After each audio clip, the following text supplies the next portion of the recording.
Hello learners, welcome to alpashiki.com। আজকের ক্লাসে আমরা মূলত স্মার্ট অবজেক্ট দিয়ে কিভাবে লিঙ্ক করা যায়, যেমন ফটোশপ, ইলাস্ট্রেটর, একই সাথে আপনি ফটোশপে কাজ করবেন, ইলাস্ট্রেটর কাজ করবেন এবং একটা ইমেজে কাজ করবেন, বাকি 10টা ইমেজে অটো কাজ হয়ে যাবে। সো এই লিঙ্কগুলো কিভাবে করে সেই জিনিসগুলো আজকে আমরা স্মার্ট অবজেক্টের মাধ্যমে আলোচনা করব। তো চলুন শুরু করা যাক।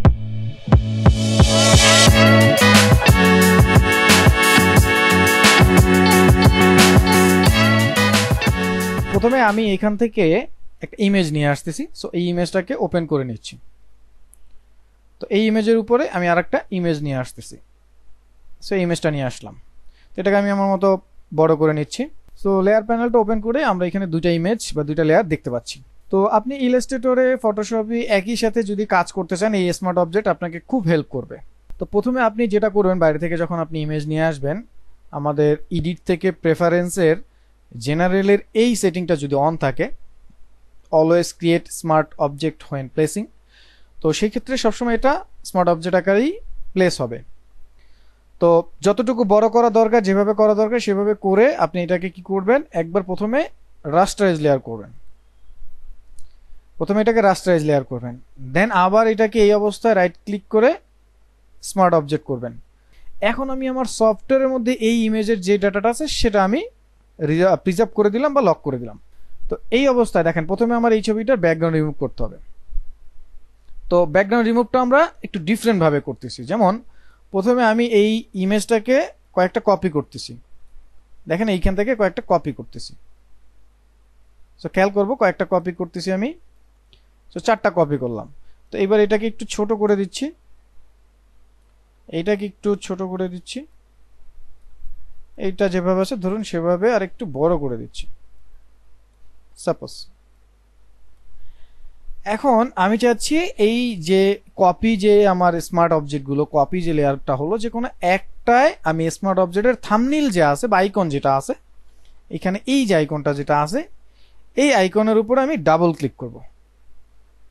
সো ডাবল ক্লিক করার সাথে সাথে দেখেন এই যে আমার যে প্রজাপতির যে প্রথম যে অবস্থায় ছিল আলাদা যেই প্রপার্টিস নিয়ে, সেটা একটা আলাদা উইন্ডোসে ওপেন হয়ে গেছে। তো এইখানে এসে আমি যদি এটা প্রপার্টিস নিয়ে কাজ করি, যেমন আমি ম্যাজিক ইরেজ টুল দিয়ে এটাকে প্রথমে ডিলিট করলাম। সো এক ক্লিকে ডিলিট করলাম। এখন এইখানে আমি এর যে প্রপার্টিস আছে এটা আমি সেভ করে দেবো। তা কন্ট্রোল এস অথবা এটাকে কেটে দেন। সো কন্ট্রোল এস, সেভ দিলাম। সো নাও আমি চলে যাই আমার যে আগের যেই গার্ডেন ছিল ফ্লাওয়ার, ওইখানে। সো নাও খেয়াল করে দেখেন, আমি একটাই কাজ করছি, বাকি সবগুলোতে কিন্তু ও নিজে থেকে কাজ করে দিছে। আমি আবার যাচ্ছি, এইখানে আসতেছি। সো এখানে এসে আমি কন্ট্রোল ইউ প্রেস করে হিউ স্যাচুরেশনের কাজ করতেছি। সো এখান থেকে ধরুন এটার আমি কালার চেঞ্জ করে দিচ্ছি, ওকে করে দিলাম। সো এবার এটাকে আমি কেটে দিচ্ছি। সো কেটে দেওয়ার সময় ও বলবে আমি যে চেঞ্জগুলো করলাম সেটা কি সেভ করবো কিনা। তো অবশ্যই সেভ করব। তো দেখেন সেভ করার সাথে সাথে সবগুলো কালার চেঞ্জ হয়ে গেল। একটার কালার চেঞ্জ করলাম, বাকি সবগুলো নিচ থেকে চেঞ্জ হয়ে গেল। অ্যাগেইন আমি যে কোনো একটা ক্লিক করব, আবার আগের অবস্থায় যাব, কন্ট্রোল ইউ প্রেস করি, আমি কালার চেঞ্জ করতেছি। সাপোজ এরকম কালার চেঞ্জ করলাম, অ্যান্ড দেন কন্ট্রোল এস দিব অথবা কেটে দেওয়ার সময় ইয়েস। সো নাও দেখেন সব চেঞ্জ হয়ে গেল। তো এটা হচ্ছে ইমেজ। একটা ইমেজ দিয়ে অনেকগুলো ইমেজের সাথে এভাবে লিঙ্ক করতে পারেন। তো একটু খেয়াল রাখতে হবে, প্রথম যখন ইমেজটা নিয়ে আসবো তখন এটাকে রাস্টারাইজ লেয়ার করে দেন স্মার্ট অবজেক্টে কনভার্ট করতে হবে। প্রথমে রাস্টারাইজ লেয়ার অবস্থায় থাকবে। তো এটা রাস্টারাইজ লেয়ার করা অবস্থায় থাকলে আপনি এখান থেকে কনভার্ট টু স্মার্ট অবজেক্ট করে নেবেন। কনভার্ট টু স্মার্ট অবজেক্টে ক্লিক করে জাস্ট একটা লেয়ারে কাজ করবেন, বাকি লেয়ারগুলো এমনিতে অটো কাজ হয়ে যাবে। সো এটা হচ্ছে আমাদের ইমেজের সাথে লিঙ্ক করা। এবার আমরা দেখবো ফটোশপ, ইলাস্ট্রেটরে কিভাবে একই সাথে লিঙ্ক করা যেতে পারে। সো আপনার অনেক কাজ আছে, যেমন ভেক্টর, টাইপোগ্রাফি, এ ধরনের অনেক কাজ আছে যেগুলো আমাদের নর্মালি ইলাস্ট্রেটর হয়ে থাকে, কারণ ইলাস্ট্রেটর ভেক্টর গ্রাফিক্সের সফটওয়্যার, ভেক্টর নিয়ে কাজ করে। সো ওইখানে আমাদের ডিজাইনটা খুব ভালো হয়। তো ওইখানে ডিজাইন করতে গিয়ে আমরা ভেক্টরে করতে পারি, কিন্তু ফটোশপে করতে পারি না। কিন্তু ফটোশপে যখন ব্যবহার করি তখন কিন্তু ওইটার আবার এডিটও করা যায় না। তো আজকে দেখবে সেই ঝামেলাটা আমরা এই স্মার্ট অবজেক্টের মাধ্যমে কিভাবে সলভ করতে পারি। তো আমি এখান থেকে নর্মালি একটা ডকুমেন্ট ক্রিয়েট করে জাস্ট ওপেন করে নিলাম। এবার জাস্ট আমি একটা টেক্সট লিখে নিচ্ছি। সাপোজ এইখান থেকে লিখলাম স্মার্ট অবজেক্ট।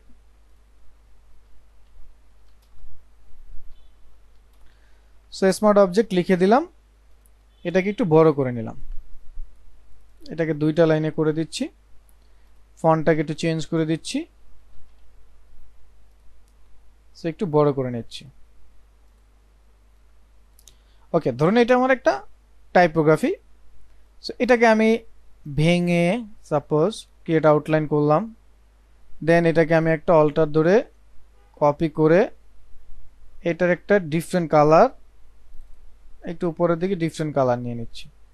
সো কপিটা একটু এইভাবে থাকুক,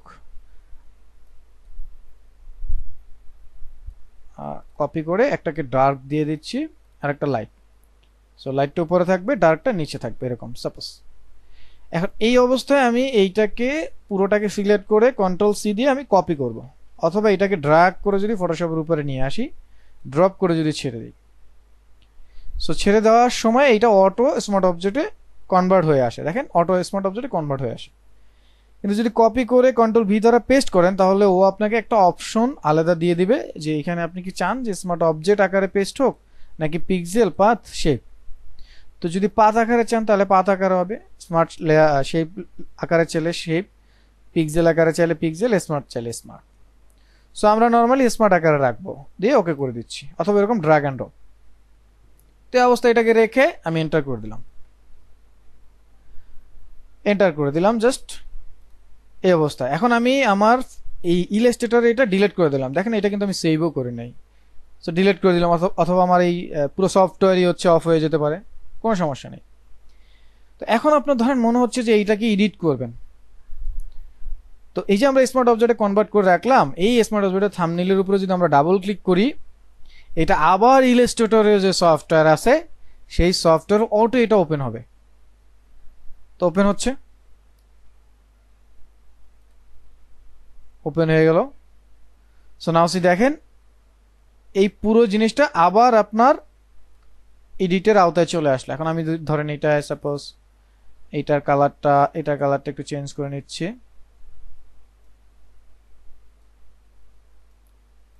সাপোজ এটার কালারটা একটু চেঞ্জ করে নিলাম।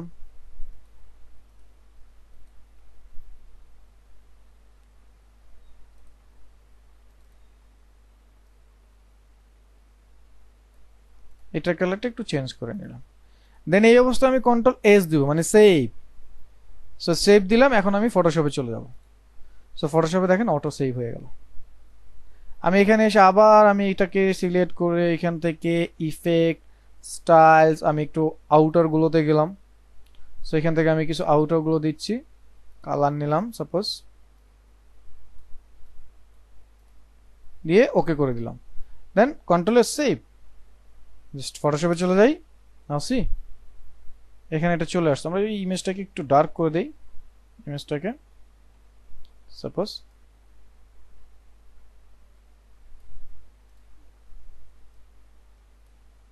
নাও সি।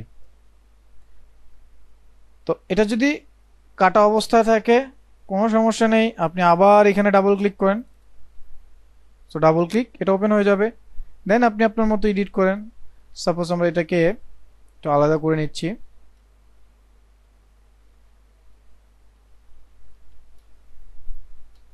এটাকে এইভাবে আলাদা করে নিচ্ছি, এটাকে এইভাবে আলাদা করে আমরা পাথ ফাইন্ডার থেকে একটু ডিভাইড করে নিচ্ছি,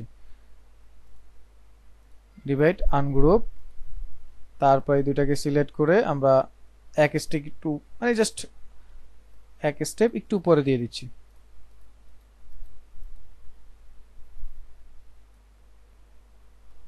এরকমটা সাপোজ এটাকে এক স্টেপ এইদিকে দিয়ে দিচ্ছি। সো এই অবস্থায় কন্ট্রোল এস সেভ, জাস্ট ফটোশপে যাই। নাও সি দেখেন এটা এখন এইখানে চলে আসছে। সো যাদের এই প্রবলেমটা ছিল আশা করি সলভ হয়ে গেছে। এখন ইমেজ এবং ভেক্টর ফাইল ফটোশপ ইলাস্ট্রেটরে একই সাথে আপনি লিংক করে এই অবজেক্ট, স্মার্ট অবজেক্টের মাধ্যমে আপনি কাজটা করতে পারবেন। তো আশা করি পুরো টিউটোরিয়ালটা আপনারা বুঝতে পারছেন। তো তারপরে যদি কারো কোনো কোশ্চেন থাকে আমাদের কমেন্ট বক্সে লিখে জানাবেন, আমরা খুব দ্রুতই আপনাদের কমেন্টের উত্তর দেওয়ার চেষ্টা করি। আর যারা স্মার্ট অবজেক্ট কি কিভাবে কাজ করে জানেন না, তাদেরকে বলবো আমাদের এর আগের টিউটোরিয়ালটা যেটা পাবলিশ হয়েছে সেটা একটু দেখে আসবেন, তাহলে স্মার্ট অবজেক্ট সম্পর্কে ধারণাটা ক্লিয়ার হয়ে যাবে। তো এই ছিল আজকের টিউটোরিয়ালে।